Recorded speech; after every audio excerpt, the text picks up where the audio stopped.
Dead Draw Gaming. Like no one ever was. How we doing? My name is Ryan B. Hebert, and I'm one of your casters today for the top Hebert, and I'm one of your casters today for the Video Game Championship Series. Next to me is Patrick Motter and Harrisburg, fellas. How are you doing? I'm doing pretty good. Excited. How are you doing? I'm pretty good. Excited. How are you doing? I'm pretty good. Excited. How are you doing? I'm pretty good. Matches yesterday. We just wanted to take it back and kind of review very quickly here what happened yesterday for each round. So, without further ado, round one, we had Dylan Salvanera versus Nate Innocenti. Really great first game from both of them, but we saw Nate come out as the victor, taking use of that skill swap Intimidate over and over and over again. Not to mention, not just the Intimidate, you're also putting the Shadow Tag onto an Incineroar, catching Dylan off guard with that new tech that he's been trying out. Not to mention the Perish song to be able to trap him in.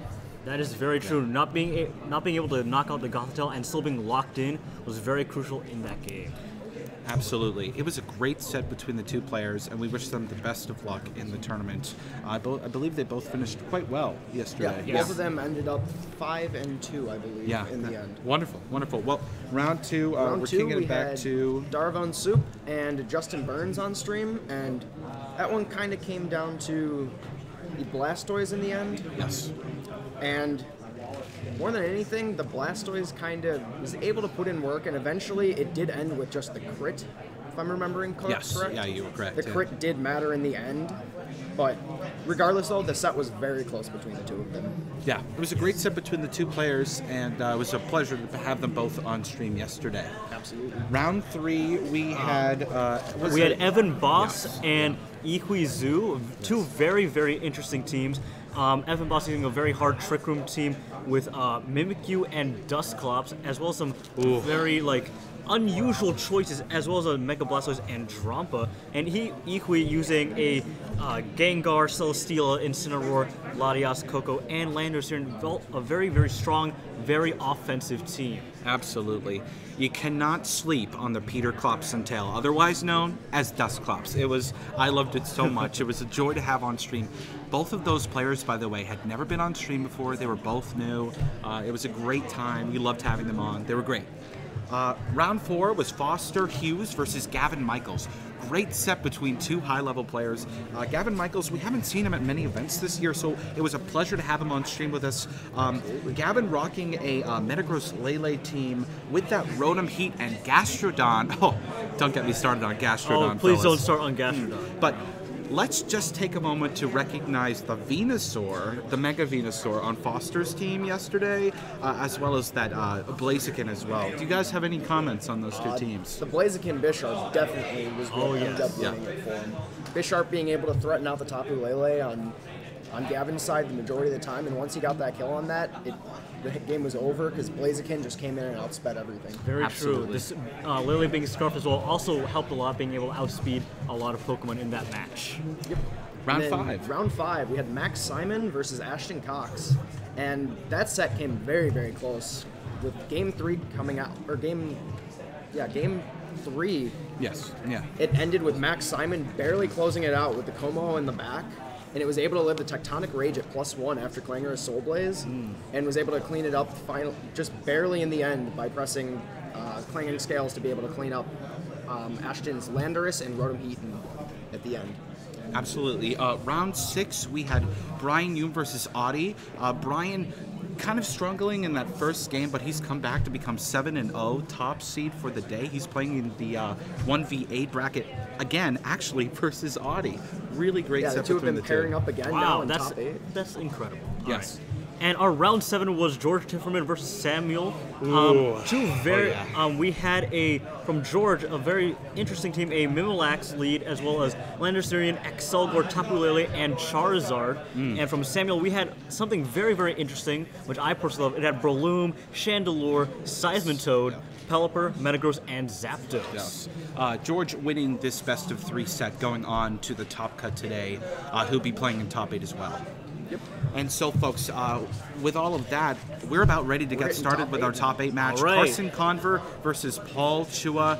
We're going to be switching over to that screen in just a moment here. So, yeah, get ready, folks. I hope you are hyped. Me too. Top 8 is Pipe. coming. Yeah. Who do you guys think is winning that one? You know, this is going to be an interesting match. Now that we're looking at the teams here, Carson Confer running something very similar to his Internet's team from Brazil, and Paul Chua running the Chalk team that we've seen have a lot of success. My name is Ryan B. Hebert alongside Patrick Mont for this first top 8 match here today, folks. Patrick, what are your thoughts on this match? Well, I mean, we've seen that team come from Carson before, I believe, and yes. I personally, I love it because I love Scizor, I love Bisharp, I like steel types in general, but I think the double steel lead is very, very good, especially being able to pressure with priority moves, and there not being a Tapu Lele anywhere in this match. I totally agree with you, Patrick. I think that Carson does have an advantage here with this rain setup, but that Tapu Fini and Kangaskhan are going to be presenting a little bit of a problem to Carson, but Carson definitely has the answers. That Ludicolo, as well as that Tapu Koko, and his Bisharp can take out that Fini in most regards, but here's the thing. Here's the thing we know, and I'm going to say it so everybody in chat knows it and can press F for respect. Kangaskhan. Everybody knows that Paul Chua is known for his Kangaskhan. He's used it pretty much all season and has stuck by it devotedly, so I wouldn't be surprised if we see it this match. So I am with you that I do believe that we may see I believe we will see the Kartana from Paul Chua.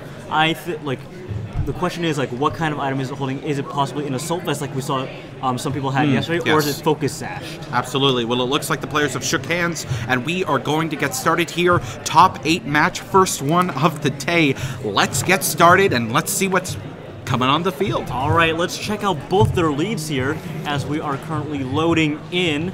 We'll just have to wait and see. I'm on the edge of my seat right now. Top 8, I am excited. I am hyped, Patrick. I don't know about you, but I'm on the edge of my seat as well. Okay, it looks like we see Carson lead with Coco and Scizor. Very nice lead from Carson Confer. And from Paul Chua, we shall see the Landorus Therian and the Cresselia being able to threaten that with the Trick Room in case if Carson decided to lead with his Rain lead. So that is very, very interesting. Absolutely, absolutely. I think that Cresselia has a lot of advantage on the field right now. It's pretty bulky, can take a lot of hits from that Coco and that Scizor, and I'm curious if that Landorus is scarfed to outspeed that Tapu Koko. I believe it is, because we saw the Intimidate go off before the Coco's Electric Surge. So it is very interesting. We may see an Earthquake coming out from that Landorus, seeing as how it is paired with next to the Cresselia, who is a levitating Pokemon. You have to ask yourself, does Carson have Landorus in the back to get an Intimidate off onto Paul's Landorus? That is very true, and my question is, will Paul try to actually switch out his Cresselia since it is immediately threatened by that Scizor's Bug Bite? Oh, you are very true, Patrick. And that Bug Bite is very, very threatening, especially since it is Technician boosted, meaning that after Technician and Stab, it has a base power of 135, and it will get rid of that Cresselia's 50% berry. And we see the Coco switch out into the Landorus, getting that Intimidate drop onto Paul Chua's Landorus. We see 2 Kings of VGC on the field duking it out. We'll have to see which one will remain after this. Free Stratos comes back, so a double switch from Carson Confer, something that's a little bit risky. Carson revealing his entire team here. We do see the Earthquake coming out from Paul Chua's Landorus, so we'll just have to see how much damage this will do to this Ludicolo. Ludicolo coming in, it'll probably want to put on the pressure with Fake Out next turn. Absolutely. We see a Psychium Z coming out from the Cresselia. That is very interesting. Is that going to be Trick Room? It could be. Or it is not. It's a Z. Shattered Psyche. Oh, wow. Have to see. I wonder who that's going into. It is most likely going into the Coco slot, I believe. Yeah. All right. And the Landorus is probably going to be taking a lot of damage. We'll probably find out how much. Oh. That Landorus taking that nicely, just above 50%. Confirming that it is an Assault Vested Landorus, seeing as how much that did. Absolutely, Patrick. That Landorus took that Shattered Psyche very nicely. Very nicely. Now, if I was Carson Confer here, I would want to start making some attacks. I've taken quite a bit of damage from this Cresselia and Landorus lead. Maybe that Ludicolo can get a Giga Drain off or even a Scald onto that Landorus and maybe burn it. That'd be really great. I do believe so. I believe we may see the Fake Out, and probably a Rock Slide from Carson's side just to get a guaranteed flinch onto one of his opponent's Pokemon. You have to wonder what this Cresselia from Paul's side is carrying now that we've seen that he attacked with it with the Shattered Psyche. Is this Cresselia more for attacking? Is it utility? These are the questions I want to know, Pat. I do believe, like, just based on the fact that it went for a Shattered Psyche and seeing how much it actually did to an Assault Vested Landorus, it is probably offensive. And we see the Landorus switch out into that Kartana from Paul Chua's side. What's going to be going into that Kartana? Oh, we see the Water EMZ coming out from the Ludicolo, most likely heading into that Landorus slot. We'll have to see whether this is an Assault Vested or Sashtana. Absolutely, Patrick. This Hydro Vortex is definitely going to be doing a lot of damage to that Kartana, and it goes into the Kartana. Will we be seeing a Sash on this Kartana? Oh, and we're just going to have to wait to find out. Killing me. It's killing me, Pat. It's All killing me. right, we have to see. All right, will this Kartana live this Hydro Vortex? It does, and it lives in Earth Power as well. Confirming that Carson does have these special landers.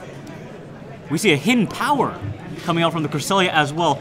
Not Hidden Power Ice. So the question is, what is it carrying what is it carrying that Hidden Power So for? if I'm correct, Pat, during that brief interruption, I think we just saw the double target into the Kartana Earth Power and Water MZ into that Kartana, and it lived correct. both? That is most likely the Assault Vested Kartana with, I think, a lot of it probably has a lot of bulk invested into it to be able to live both attacks. Absolutely, Patrick. Now, here's the thing, though. Unless Carson's Landorus is scarfed, that Kartana is going to be outspeeding, I think, everything on the field right now. What I want to go back to is that Hidden Power coming out from the Cresselia. Now, if I had to make a guess, it's not Hidden Power Ice, seeing as how it wasn't super effective against Landorus. My question, it may be Hidden Power Fire coming out, maybe to cover for Steel types. Possibly. Yeah, you're totally right, Pat. It might be that HP Fire on that Cresselia, which is a really nice tech move to have, just to have in your back pocket. I'm just very in case. curious. I'm very curious because he may have for these types of situations for stuff like Bishop and Scizor. That Scizor switching back in, Landorus switching out. Leaf Blade going into that Ludicolo for the first knockout of the game. Ludicolo going down without a fight. Well, it tried to put up a fight with the Hydro Vortex, but it clearly was not enough. Ice Beam coming out from that Cresselia. From what we've seen so far, this Cresselia likes to fight. Man, okay. Wow, a very interesting take on Cresselia because we normally see a very utility Cresselia, usually packing Icy Wind, Helping Hand, Trick Room, but this one we've seen most likely something like Psychic or Psyshock for the Shattered Psyche, along with Ice Beam and Hidden Power. You're absolutely right, Patrick. And we see this Tapu Koko coming back onto the field, now becoming the fastest Pokemon. That Scizor going to be threatening that Kartana with a priority move, if I'm correct. No, if this is Carson's team that he's used previously, I believe that Tapu Koko may be carrying Thunder. So he may be wanting to be careful where he fires that up because he does not have the rain up, and Paul Chua still has his Landers in the back. Yeah, you're very correct on that, Patrick. Thunder would be a little bit of a risky play here, but we do see the Mega Stone revealed on that Scizor coming out onto the field. Going to be doing some big damage from this Scizor here. What are we going to be seeing? Let's find out. We see the Dazzling Gleam coming out from Koko, trying to pick up that knockout. It does pick up the knockout on that Kartana. Getting rid of that +1 Kartana is very, very good for Carson, seeing as how he is tying up the game right now. And we see Hidden Power. Is this Hidden Power Fire? Absolutely. Hidden Power Fire Hidden Power Cresselia. Fire Cresselia. And we see that Bug Bite come out onto the Cresselia, going to be doing a ton of damage, but just not enough to knock it out. That Hidden Power Fire, I gotta tell you, Pat, what a great tech from Paul Chua. Does so much damage into that Scizor. I mean, wow. I'm just amazed. I think, like, it could be for also going up against other Kartanas who are known to be like very, very frail, and so seeing as how Scizor is a bit more bulky, it makes sense why one KO. Absolutely, Pat. Absolutely. And now we see, I wouldn't be surprised seeing the Landers come out onto the field to get that Intimidate drop onto that Mega Scizor. Definitely a great call from Paul Chua. So far, we've seen the Cresselia the Landorus and the Kartana from Paul. Have we seen anything else, Patrick? I don't think so. We have not. We are still waiting to see what Paul Chua has in the back for us. You gotta wonder, is it a Feeny? Is it a Kangaskhan? Because I'd love to see the Paul Chua Kangaskhan. I mean, based on how he is playing, I believe it may be the Tapu Fini. Because Carson has been having his Tapu Koko, and it would make sense why Paul Chua did not switch in his Fini earlier. And we see the Tapu Koko switch out for into the Landorus. That Landorus coming back out onto the field. I think Carson may assume that Paul Chua does have the Fini in the back, which is why he's preserving his Tapu Koko for later. Absolutely. But how long? Yeah, see, here's the Bullet Punch coming out, trying to knock out the Cresselia, and it will be enough to take out Paul's Cresselia with a critical hit. I do not think that crit mattered, especially with Technician and Stab. It was probably sufficient. That's a fair thing to say, Patrick. Crit did not matter. But did you see how much damage that Rock Slide did? Absolutely nothing. That Scizor eating it up like for breakfast.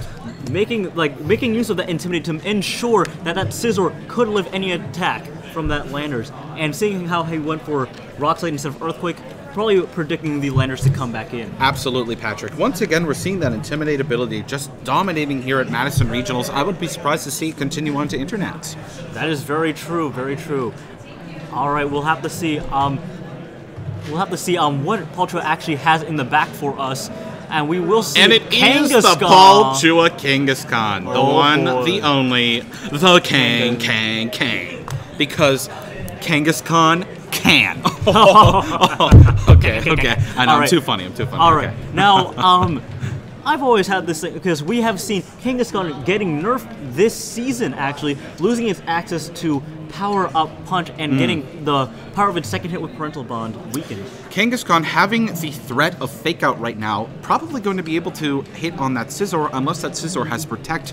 That Landorus could also be threatened here as well. We're just going to have to see what's going to be happening. Rock Slide coming out from Paul Chua's side wouldn't be a bad idea here. I do think that we will see the Fake Out into the Landorus slot, since we know it's Assault Vested and that Landorus cannot Protect, just in case if that Scizor decides to protect itself for one more turn. You are right, Patrick. We're just going to have to see what these players choose to do. All right. And seeing as like this is a really good game one for our top 8, I am anxious to see how game 2 will turn out as well. Same here, Patrick. If I'm both of these players right now, I'm thinking how much information can I get from my opponent so that I can come into game 2 as prepared as possible. We see Carson switching out that Landorus for that Tapu Koko. Such a great idea, Patrick. Saving that Intimidate to bring it back in to these two physical attackers. That is very true, and also not wanting to give up a turn of because the Landorus would just be staying in there getting chip damage. And we see the Mega Kangaskhan revealed on Paul Chua's side. No surprise there. Will we see the Fake Out? We will see the Protect on that Scizor. Did Paul Chua call the Protect? And we did see he called the Protect. Absolutely. That dealing a real about 45% to that Tapu Koko. That is probably a decently offensive Kangaskhan. Absolutely, that Kangaskhan going to be doing some big damage. That Tapu Koko taking that Rock Slide nicely. I wouldn't be surprised to see that Tapu Koko or the... Actually, I think that... Do you sack the Scizor here in order to bring in the Landorus? Do you just try to get off damage with priority? I do believe Bullet Punch would be the play here because we have to see if that Kangaskhan is carrying Sucker Punch. But I believe Bullet Punch is a very safe play just to get some extra chip damage before Scizor goes down, and so you can safely bring in your own Landorus. Yeah, absolutely. From what we're assuming here, though, that Lando, is it scarfed? I believe so. Because it went. Because if you remember in the the first turn, the Intimidate went off before the Koko's Electric Surge. Yes. So that Lando can go before the Koko. Are we going to see the Rock Slide to try to block that Koko from doing anything? We see the Landorus return to the field, getting another Intimidate onto Paul Chua's Landorus, and then an Intimidate onto that Kangaskhan, nerfing it even further. If I'm Paul Chua right now, I think I'm going to start thinking about game 2, Pat. Oh, we see the Protect coming out from Tapu Koko, preserving it for another turn. We do see the Sucker Punch coming out from the Kangaskhan and a Rock Slide again from the Landorus. Wow, that was a great call from Carson Confer there, trying to preserve his Koko as long as possible, and that Carson's Landorus just eating that Rock Slide like it was nothing. If I'm Carson Confer right now, I'm feeling pretty confident. While my Pokemon may be low HP, they can still do a ton of damage, so we're just going to have to see here how it turns out. Paul Chua with the advantage with 2 Pokemon with full health, but their attack stats have been taken care of. However, I do think Paul Chua does have the slight advantage since it is a Scarf Landorus locked into the Rock Slide, most likely. So that means he can get those Rock Slide flinches to win out game 1.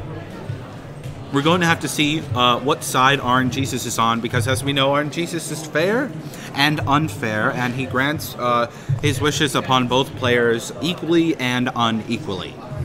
We'll just have to see how the rest of this turn plays out. This is a very crucial turn since this is the end game. I believe, like, if I was either of these players, I would try to be thinking, how do I start off game 2 to try and get the upper hand?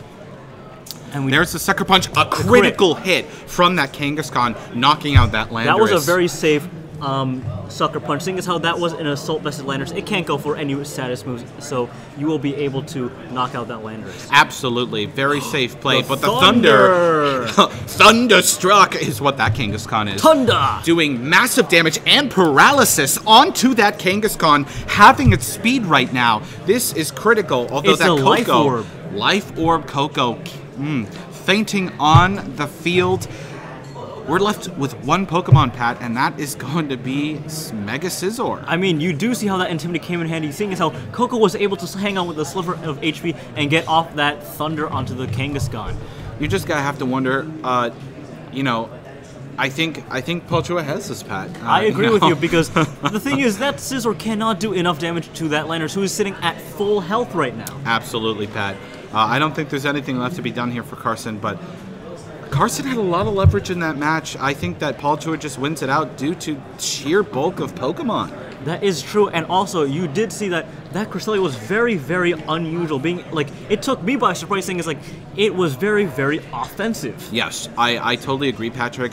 I am curious why Carson did not bring the Politoed with the Ludicolo. I get the reasoning, maybe thinking that Chua was going to bring that Tapu Fini by itself, you know, and maybe fearing that Kartana as well. But I would have probably brought the Politoed to outspeed. I mean, I think it makes sense, because right now he's feeling out Chua, because we do know that now we know that is a very offensive Cresselia. It is most likely not carrying Trick Room, so he can now safely go for a super fast offensive gameplay for next game. Absolutely, Patrick. A strong game run from Chua here in our first game of the set. Can Carson Confer pull it back? I'm confident that he can.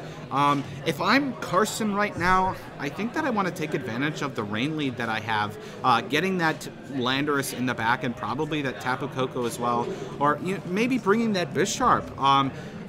Problems that Carson ran into, I would say, were that Kartana is definitely posing a huge threat to his team in many aspects. That Kangaskhan putting in the work, as we've seen from Chua before. Kangaskhan can do things, and it can do them very well. That's very true. I do believe if he did have the rain up, he may have been able to pick up the KO on that Kartana with a Hydro Vortex. But yes. With the rain up, he will most likely be able to outspeed that Choice Scarf Landorus and knock it out with like a Scald or a Hydro Pump.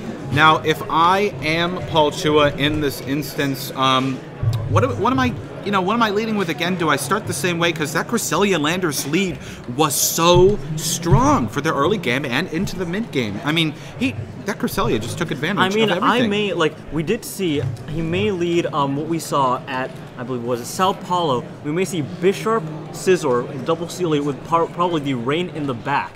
Because if Chua does decide to lead with Landorus, he does have the pressure with a essentially a +1 Sucker Punch from a Bisharp, as well he has a very powerful Technician Bug Bite coming out from the Scizor to pressure the Cresselia. Absolutely, Patrick. I think that'd be a very strong lead from Carson Confer. That Bisharp, knowing that Chua brought his Landorus last game, would not be a bad idea. We do see Carson Confer walking in fairly quickly as well. He's very certain he must have used that endgame to figure out what he was going to lead for next. Patrick, I do have to say, we do have 20 seconds remaining, so I don't know how quick they were, because it looks like we're almost out of time here. Well, we do see Chua taking his time to think out. He may be switching up his lead, maybe want to lead with Kangaskhan to pressure with a Fake Out. As from what we've seen in the last round, Carson making use of his protects and his switching out. But I would argue that switching out for Carson hurt him quite a little bit. That's very true, because he did take a lot of damage upon each switch in, and yes. that sort of came back to bite him in the end, as his Pokemon were very low on health, while Paul Chua had 2 Pokemon at full health. Addressing the elephant in the room, Paul Chua is running Chalk, a very standard, very successful team with a lot of bulky, fast, hard-hitting Pokemon in many regards. It's been a very successful team here at Madison Regionals, and Carson Confer is going to try his best to pull it out here in Game 2 as we see Kangaskhan Feeney leading out from Paul Chua's side, with Carson leading out with his rain start. This is a very interesting matchup to start out here. That Feeney, I mean, unless that Ludicolo is going to be taking advantage of that Kangaskhan, that Feeney could probably either switch out into a Kartana or Calm Mind right there. That is very true. I do believe that we may try to see, the question is, who will that Ludicolo fake out? Will it try to fake out the Kangaskhan to prevent it from faking out? Or will it try to go on the offensive and try to take out the Feeney? Because we'll most likely see a fake out from the Kangaskhan going onto the Ludicolo, so its Feeney can slowly start to set up possible Calm Minds. Absolutely, Patrick. I think we might see a fake-out situation here in the first turn. I would not be surprised if that Politoed switches out into something, because it really can't do too much right now besides maybe getting off a Skull onto that Kangaskhan for a possible burn. That's very true, though Politoads are known for carrying several great utility moves like Haze, Helping Hand, and in this case, I think Encore may be what Carson may be carrying on his Politoed, and he may want to keep it in, so after the Kangaskhan uses Fake Out, he can Encore it, forcing the switch. We'll just have to see what happens here. The Ludicolo using that Fake Out into that Kangaskhan, knowing the damage it can do. Moonblast coming out from the Tapu Fini into that Ludicolo, going to be doing a decent chunk of change. 50%, that's a very, very hard-hitting Fini. Oh, and we do see the Encore coming out from the Politoed, predicting it to go for a Calm Mind instead of a Moonblast. Very interesting. Locking that Tapu Fini into such a hard-hitting move, such as Moonblast, is going to be interesting. But if that Ludicolo is carrying Giga Drain, those Moonblasts are not going to be a problem for that for that Ludicolo. That is very true. All what Carson has to worry about now is that Kangaskhan. Because if he decides to try and deal as much damage to that Tapu Fini, he has to worry about taking very hard damage from that Kangaskhan with either a return or double edge. Absolutely. That Ludicolo not wanting to take a return or a double edge from that Kangaskhan, so it's going to have to watch out. If I were Carson, I would want to go for that Giga Drain on Tapu Fini, but will we see the possible switch into Kartana on Paul Chua's side here? I mean, I think we may see Politoed switching out this turn for the Landers to try and get a -1 onto the Kangaskhan in case it decides to Sucker Punch the Ludicolo. And Free Stratus comes back. Oh, we see Scissor coming out. Mega Scissor coming out. Sucker Punch going into the Ludicolo. Knocking it out. First knockout of the game here. Once again, that Ludicolo being taken down by the Kangaskhan.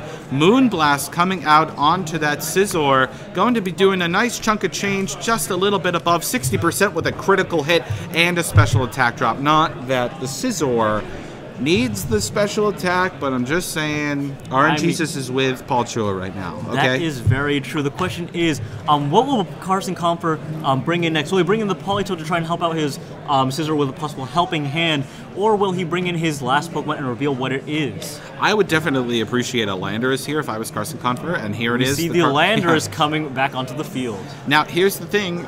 Carson, doesn't have too many options left. He can still switch out into that Politoed to keep getting Intimidate drops, but you got to be careful here because you have 2 Pokemon on the field. Kangaskhan doing a ton of damage with this attack, and that Fini doing a ton of damage with Moonblast, not minding that Encore from a couple turns ago. Paul Chua's in a great situation here. That's very true. The question is, will Kangaskhan switch out this turn? Because we may see the switch out into Paul Chua's Landers to get the -1 on both the Landers and the Scizor on Carson Confer's side. Absolutely, Patrick, absolutely. We're just going to have to wait and see what these players do in just a moment here in this exciting matchup between Paul Chua and Carson Confer. Man, all this rain coming out on the field makes me really thirsty right now. Absolutely, Patrick. That is some good water. We do see no switch outs coming out from Paul Chua's side, saying to stay in with both of his Pokemon, and we see the Scizor Mega evolve this turn. I think the thing about Chalk that's so great is that you're able to stay in and be comfortable staying in. We do see the return coming out from that Kangaskhan, doing almost 50% to that Landorus. The special Landorus being revealed, we saw it earlier. Yes. But doing some nice damage, about 40% onto that Kangaskhan. That Moonblast hitting into that Landorus again. Bug Bite coming out, hitting into that Tapu Fini, just doing a little bit of damage, stealing the Wiki Berry to get its health back.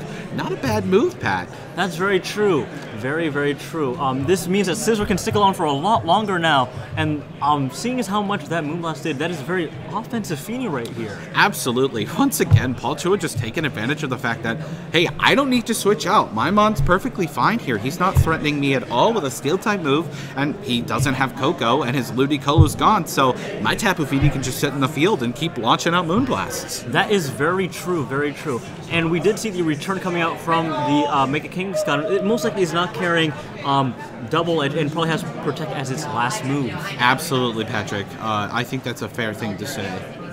All right, we will have to see, like you said earlier, Paul Chua, like he has a lot of these bulky Pokemon, he's relying on their natural bulk and instead investing in their offenses so they can hit as hard as they can.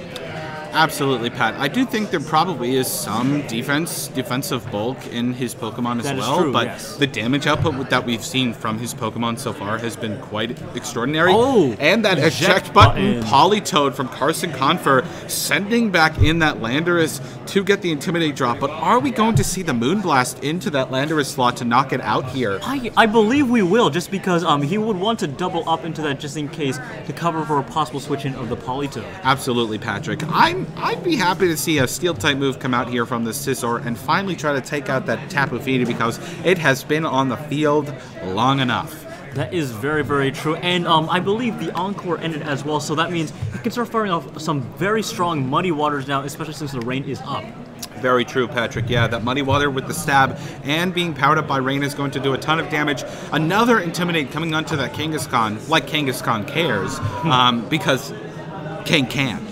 The Kang can do what the Kang must, and we see Landers going down to the Moonblast from the Tapu Fini, and the Swords Dance coming out from the Scizor. Now this is going to be a big play here. This raised attack by, I believe, 2. Oh, we do see the Encore end this turn for the Fini. Very interesting. Yeah, there we go. We do see this raised attack on the Scizor going to be putting out some massive damage, but Sucker Punch is going to be a little bit of an issue for this Scizor, although that Kangaskhan has been intimidated twice, so... That is very true, and Scizor is known to have some really good physical bulk on its side, so it'll most likely be able to live a -2 Sucker Punch from the Kangaskhan. Now that Bug Bite, it's the most powerful move in its arsenal right now. We'll hit both of Paul Chua's Pokemon for some very decent damage. Absolutely, Patrick. If I'm Carson Confer right now, I'd love to go for a Scald onto that Kangaskhan just to try to get a burn off if that Politoed is carrying Scald, and then probably targeting into that Tapu Fini with either that Bug Bite or a Steel-type move. That is true, or he could go opt for the Helping Hand of Politoed to ensure a knockout onto the Kangaskhan. Oh, yes. Oh, so we're going to see Kang switch out here, probably into a Landorus? We will. Oh, the Kartana. Into the Kartana. I mean, seeing that how like Kartana is only really needed for the Politoed in this turn. Helping Hand coming out, going onto that Scizor. Bullet Punch going into the Fini. Will it be enough? And it will. Enough. Tapu Fini leaves the field finally. The Fini has fainted. Fallen. That would have been better. That would have been better.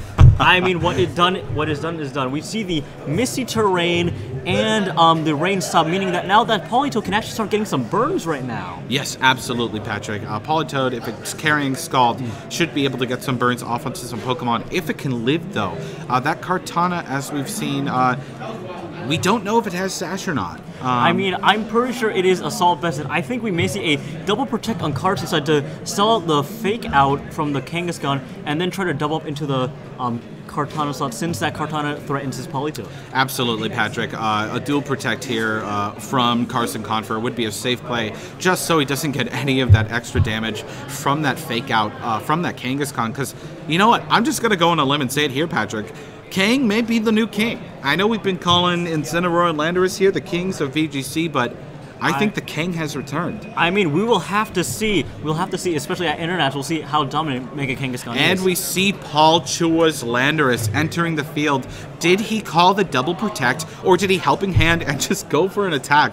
Let's find out. We see the Protect on the Scizor right now. We'll see. We'll have to see if the Politoed goes for the Politoed does go for the Protect this turn as well. Paul Chua gets a free switch and an Intimidate drop. onto that Scizor. Leaf Blade going into that Politoed, being revealed on that Kartana. And so if I'm Paul Chua right now, I'm actually feeling pretty good about this set here. Knowing that Landorus is scarfed, a Rock Slide wouldn't be such a bad idea, but you do have to be afraid of the priority moves that Scizor is carrying right now. That is very true. We do see the Landorus switch out to get another Intimidate upon switch in, probably next turn, and we see Kangaskhan to come back in with the fake out pressure. A Helping Hand coming out onto that Scizor. Is he going to be targeting that Kartana? We do see he doesn't go for the Bullet Punch, meaning that he's probably going to go for a Bug Bite, I believe, into the Kartana for some very powerful neutral damage. Wouldn't be surprised if we see a possible knockout here, Patrick. That Kartana probably not going to like that Bug Bite too much. And we do see the knockout, confirming that it is not Sash, it is Assault Vest Kartana. And it is also a critical hit. Not sure if it mattered, though, to be honest with you, because he still had the +1 Sword Stance after being intimidated once. We're going to see that Landorus returning to the field, bringing that Scizor back down to a normal attack stat, as if Sword Stance never actually happened. You know, they say you should dance like nobody's watching, but in this case, everybody's been watching. So. I mean, they did not see me dance to come an OZ move yesterday. So that's very true. I believe that statement is very true. I don't know if chat wants to see you dancing. I'll be honest the with chat you. does not want to see me dance. That is not something that we will do. Landorus returning to the field here, 2v1. Carson Confer in a Trapinch. If you feel me.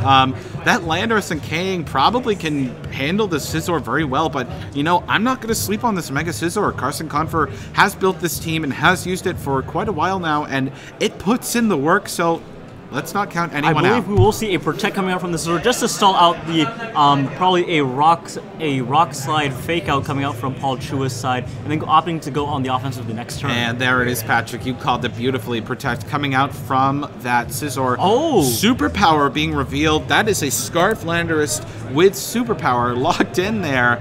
That's going to be a bit of a problem because Scizor does not like to take fighting type moves. Well, even though it is neutral, that will hit for some pretty large amounts of damage. So we will have to see, can this Scizor take out this Kangaskhan? You know, I don't know. I don't think it has the damage output in order to do so, especially since we might see the Sucker Punch from that Kangaskhan as well, just to be doing some extra damage onto that Scizor if we see that Superpower going into it again. I mean, I think this is the same situation as Game 1, where Paul Chua has conserved his Scarf Landers until the end game, keeping it at full health, and so that the Scizor cannot knock it out. I regretfully say this, but this is the beauty of Chalk, Patrick. It really is. The switches that we saw from Paul Chua were minimal, but huge. And what I mean by that is that, you know, after we just saw that Superpower into the Scizor, low kick coming out from that Kangaskhan, not knocking out the Scizor, Bug Bite coming out from that Scizor into that Kangaskhan, bringing it down, but just not enough to knock it out. I believe this is safe to say Paul Chua has this game, because even if the Superpower does not KO this turn, the Bullet Punch will go into the Kangaskhan, but the Kangaskhan can just easily Sucker Punch. Absolutely, Patrick. I think this is going to be calling it a game here. But, you know, let's just wait until the fat Politoed sings, you know? I mean, just as long as it doesn't sing Parrot Song, I am perfectly happy. Okay, I think we can agree on that. I think we can. If I'm Carson Confer here, I would feel cornered. I'd feel like there might not be too many options left, especially since that Landorus has the Superpower, but we did see it lower its attack and defense stat, so... I mean, if I was eyeballing it right now, I do believe Scizor could, that the Superpower would be a 2-hit KO on the Scizor. We will see the Sucker Punch coming out from the Kangaskhan, taking it down to about 14 HP. Bullet Punch coming out into the Kangaskhan, knocking it out. The Kang goes down. But we do see the king of VGC picking up the KO with Superpower. Absolutely, and that is it, folks. Paul Chua is your champion of this match. We are going to be right back with a player interview with Paul Chua, so stay tuned. And yeah. We will be right back. Stay tuned.